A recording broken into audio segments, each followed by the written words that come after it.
and this is the Incongruous channel, and I'm Dr. Andy Yates, and we're going to talk about zombies and the undead a little bit, because that was the show I did on Beetroot Radio on Saturday, www.beetrootradio.co.uk, and it's now been squeezed down to about a 90-minute podcast on my website, www.drandyyates.com. And this, the Incongruous channel, is just a little short thought about that and a pointer to that site in case you want to learn a bit more information about zombies and the undead. Now, what I found interesting about this program is there are kind of like two different types of undead. There's the corporeal and the incorporeal. Corporeal being like dead people brought back to life, so they're physical, they got bodies and everything. And the incorporeal, which is more like a spirit, like a ghost, for example, would be a good example of that. Now, one of the examples that you might have, which is kind of explainable too, was one called a banshee. An Irish thing, very, very, very, very Irish. And the idea was that when somebody died, to assist the process of moving them on to the afterlife, whatever it was, they would use like a song, like a lament called keening. And these keeners then were known became known as banshees, because the problem is that it's almost like people would hire these keeners women to kind of sing their mournful lament or whatever it was to kind of assist that process of getting somebody into the afterlife, and they would pay them in whatever they had available. Often what they would pay them in was, of course, alcohol. Now, whether they sold the alcohol on to other people, I don't know. But the fact was, if they drank it themselves, well, of course, in those days, if you drank alcohol, then you were a sinner and you weren't going to go to heaven. And in fact, the legend is, the mythology is that the singers who were singing these laments, the keeners, would actually become banshees, because they would be doomed because they drank alcohol, and alcohol was naughty according to the religious edicts around at that time, which is kind of interesting because, you know, it's a lousy career choice, isn't it, to become a lamenter, a keener, because you're going to become a banshee and then whatever. Now, one of the ways banshees are explained is that if they're ever seen, and they're seen as an old woman with a cowl on, or a red-haired woman, or a silver-haired woman in a silver dress, these kind of things. If you ever saw one, they would immediately disappear with the noise like a flock of birds or a bird flying off. Well, you got to wonder, haven't you, that maybe someone heard a noise that they thought might be a banshee, went to investigate, and when they came around the corner, a flock of birds flew off. So maybe it was the birds that were making the noise in the first place. Who knows? That's the question. We got to keep an open mind, right? So there were a few different ones I went. Another one that's interesting is called the Yankee, which is obviously Chinese from the Qing dynasty. Now, there's various explanations of this, but the way they're described is as hopping zombies. Hopping zombies. And that sounds absolutely daft, doesn't it? But that's how they were described. Now, a practical and reasonable explanation how people might have got this idea of a hopping zombie, which they may have thought lived in caves and graves and all the usual legends that go around these kind of things, was that there was this idea at the time that it was good for people to be buried in their homeland, their local area, their village, their town, whatever it is where they were. So if they died somewhere away from their home or whatever, then they would have to be transported as a corpse, right? So what would happen is, I guess people were hired to transport these bodies, and the way they transported them for some reason was to get a big long bamboo pole, two guys, right? And they'd put the pole on their shoulders and have the pole in between them, and then they would hang the corpses on the bamboo pole. But they would hang them upright as regular bodies. Well, obviously, it's a bamboo pole, so it's going to flex and move. So as the sort of carriers walked, the bamboo pole would flex and the dead bodies, the corpses, would go up and down, and they would look like hopping zombies. That's one of the explanations. I kind of like that one. That's the way it is, right? There's also, I mentioned a drug, which was actually mentioned to me by the boss of the radio station, which I looked up and found was called Crocodile. And I think it's desomorphine. It's a morphine derivative, so obviously I think it comes from the opium poppy, and I think it's a derivative of codeine. And basically, I think it started off in Russia because Russia restricted the amount of heroin that was coming from Afghanistan, Afghanistan being the production center for opium, heroin, and those kind of things around the world.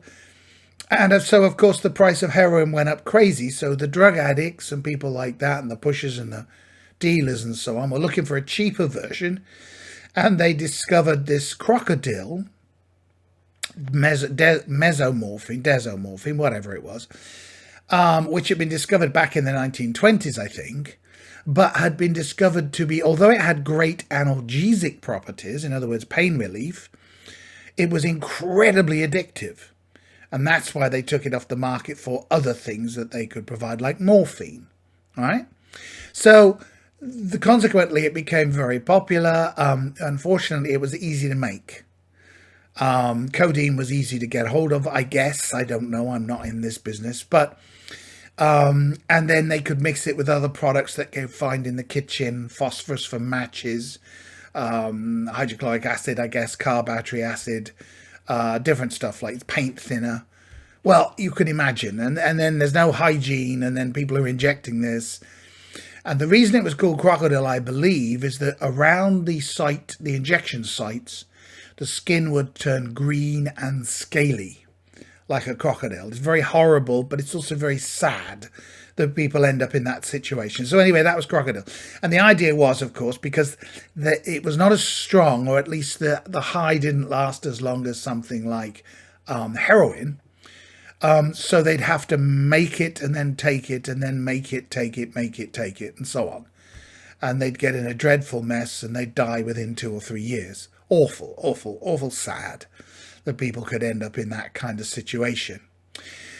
So there you go. But of course, the effect of them being on the drug would make them, because it's an analgesic, would make them fairly impervious to pain.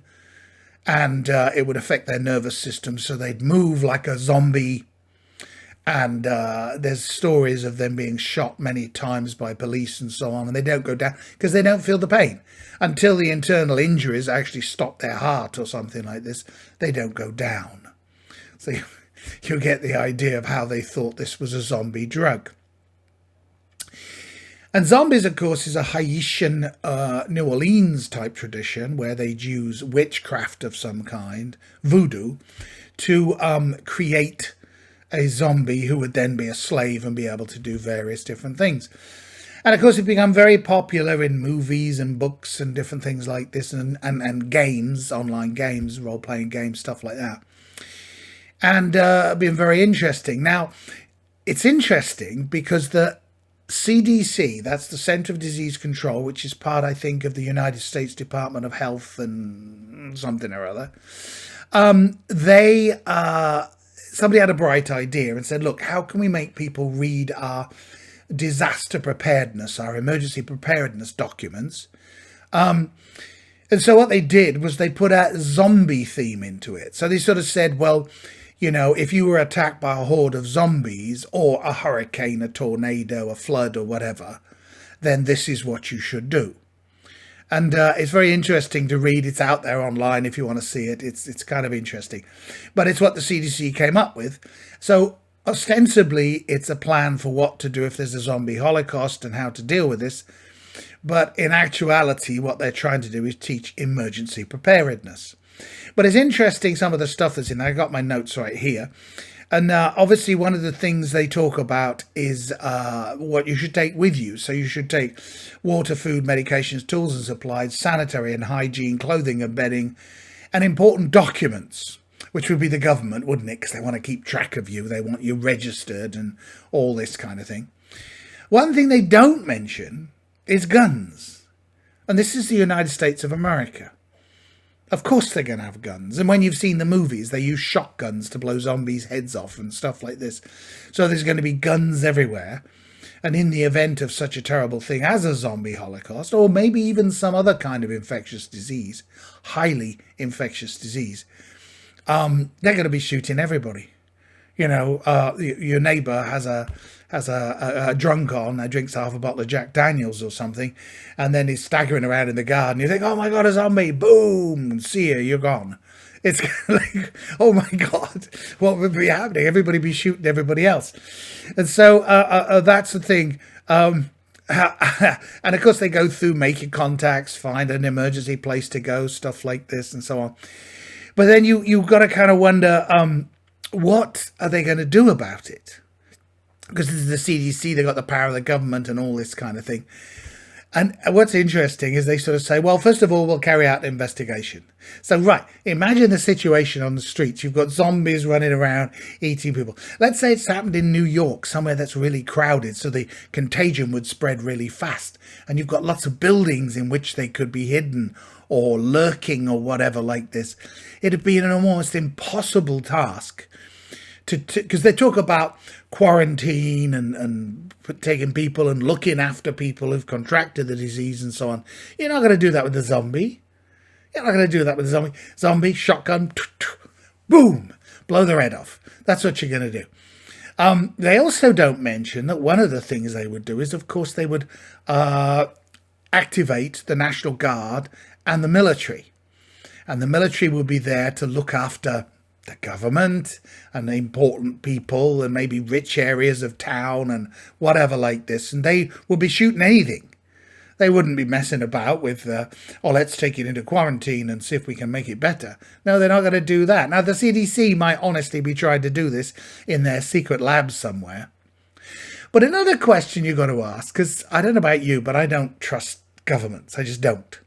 It's not their business to be honest with the people. It's their business to run their own agendas. So is it possible that they brought this thing out with the warnings about a zombie apocalypse because they think one might be going to happen? Because DARPA, the Defense, whatever, the Advanced Research Project Administration, something like that, might be experimenting with these kind of things, like Crocodile, except more in a biological sense. And that they're saying, well, you know, this kind of thing could happen. And in actual fact, because you know that in this, like Porton Down that we've got near Salisbury, funnily enough, where Novichok was, right? They've got Novichok 7 miles away from Salisbury. They've actually got Novichok there. Otherwise, how could they compare it to what they thought was Novichok at the site where the Skripals were killed or attempted to be killed? I mean, really, we don't know, do we? And what other kind of nasty diseases and stuff like this are doing, and what are they making? And is this just really, you know, let's hide this in plain sight?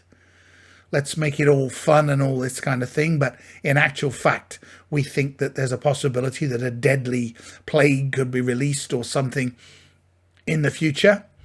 And we want to be prepared for that event, or at least prepared for our escalation to military intervention and the setting up of quarantine zones and stuff like this. How would you stop a zombie coming into a quarantine zone? Boom! You know it's going to happen, right? This is the United States. Of course it's going to happen there. And of course, in our movies in the UK, well, you'd bang them on the head with a cricket bat, wouldn't you? Yes, you would. And so there's not much you can be trained on that. And it's interesting that when I looked at the Public Health England site, and I didn't find a zombie apocalypse survival guide or anything, but I did find something about highly infectious diseases and what they would do. And it's a similar sort of thing. Well, first of all, we do investigation, then we do some testing, then we'd see if we could locate the source of the problem.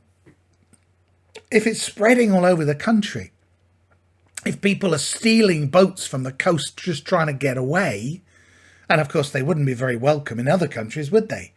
If you've just come from a country where they've got a zombie apocalypse, boom, see you lot, you will sink your ship, whatever. So it's going to get a crazy situation. Well, the British, of course, being British, what we would do is carry out an investigation, and that will be done within 24 hours. Well, how many people could be infected within 24 hours? I mean, millions and millions and millions, and that's too many. It's growing too fast. You know, if it happened in London or Birmingham or somewhere with a massive population, it would happen so fast. And you know, the authorities, I mean, how many people in the army? I don't know, 100,000, say? And you've got 20 times more people, 20 million people, I don't know, out on the streets, you know, zombified. What you going to do? You'll carry out an investigation within 24 hours. And then, within 3 days, you'll set together an outbreak control team. Now, will they be able to control the outbreak? Not a chance. Right? But we'll set up the team within 3 days. So we're now 4 days into a pandemic, a zombie apocalypse. And 4 days and we've done nothing except do some studies. And they're going to do the same thing. They're going to capture one or two and then they're going to mess about with them in their labs, which will take weeks and stuff like this, and then try and develop chemicals to stop it happening and stuff like this. Most important people will be underground in bunkers by then. Us lot, the common people, the great unwashed, will be the ones that are zombies or running away from zombies or trying to hide. And because we're not allowed to protect ourselves in this country, what weapons have we got to fight a zombie? Cricket bats. Yeah, maybe I should get one of them, put it in the garage. I don't know. What a terrible situation. It's quite interesting. And then following the 24 hours to set up the investigation, 3 days to set up the response team, then they're going to keep in touch by daily or weekly phone calls. What? I mean, you think the phone lines are going to be up anyway? Really? When all the operators have turned into zombies? Anyway, I found that fascinating because we don't know that zombies are real. But you got to wonder, you know, would that be something that some crazed hardline, right-wing, I don't know, scientist or whatever, turned around and said, wow, you know what we could do? We could do that to our enemies. We could turn them into zombies and they'd eat themselves. And as with all these clever plans, inevitably they go wrong as the zombie sneaks into the luggage of the Hercules transport, or the C-15 or whatever, and flies back to wherever it came from. And then that starts the plague there and it overtakes the whole world. I mean, it's wonderful, isn't it? Joyous things. Lovely to watch it on a movie, but pretty scary to think that it could happen, and pretty scary that there are plans in place that would deal with similar things at least. And there we are. Zombies and the undead. There we go.